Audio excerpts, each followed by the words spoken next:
If I'd ever be given a chance to live another life, I'd still choose this life.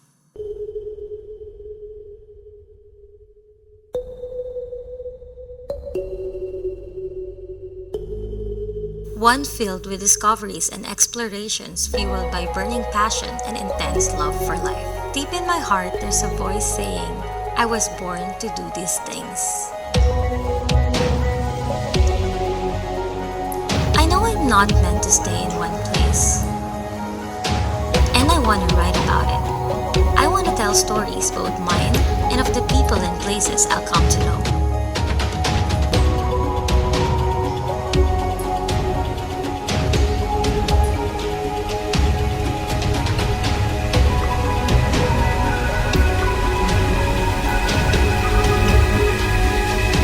My name is Justine. I'm a travel blogger, and this is my story.